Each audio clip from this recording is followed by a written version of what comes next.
حضرت ربی بن عامر رضی اللہ تعالی عنہ کے رستم سے گفتگو۔ حضرت خالد بن ولید رضی اللہ تعالی عنہ کی امارات و سرکردگی میں ایک لشکر ایرانیوں سے مقابلے کے لیے گیا۔ ایرانی لشکر کا سپہ سالار مشہور زمانہ پہلوان و بہادر رستم تھا۔ حضرت خالد بن ولید رضی اللہ تعالی عنہ نے رستم کی درخواست پر حضرت ربی بن عامر رضی اللہ تعالی عنہ کو اس سے بات چیت کے لیے بھیجا۔ ایرانیوں نے رستم کا دربار خوب سجا رکھا تھا۔ ریشم و حریر کے گدے، بہترین قالین، سونے و چاندی کی اشیاء اور دیگر اسباب و زینت سے آراستہ براستہ کر دیا تھا۔ حضرت ربی بن عامر رضی اللہ تعالی عنہ گھوڑے پر سوار، ہتھیارات سے لیس، پھٹے پرانے کپڑوں میں ملبوس، اس شان کے ساتھ رستم کے دربار میں پہنچے کہ ننگی تلوار آپ کے ہاتھ میں تھی۔ دربار میں رستم کا فرش بچھا ہوا تھا۔ آپ گھوڑے کو اسی پر چلاتے ہوئے اندر جانے لگے۔ رستم پہلوان کی آدمیوں نے ان کو روکا اور ان سے کہا کم از کم تلوار تو ذی نیام کر لیں۔ حضرت ربی بن عامر رضی اللہ تعالیٰ نے فرمایا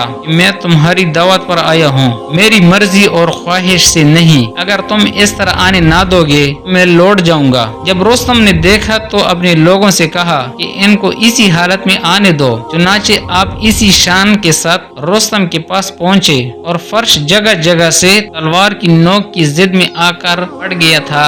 رستم نے پوچھا کہ آپ لوگ کیا چاہتے ہیں؟ حضرت ربی بن عامر رضی اللہ تعالی عنہ نے ایسا جواب دیا جو ہمیشہ کے لیے لاجواب رہے گا۔ آپ نے کہا اللہ نے ہمیں اس لیے مبعوث کیا ہے کہ ہم اللہ کے بندوں میں سے اللہ جن کو چاہے ان کو بندوں کی غلامی سے نکال کر اللہ کی بندگی کی طرف لائیں اور دنیا کی تنگیوں سے نکال کر اس کی وسعتوں میں لے جائیں اور دنیا کی مختلف مذاہب کے ظلم و جور سے اسلام کا عدل و انصاف کی طرف لائیں۔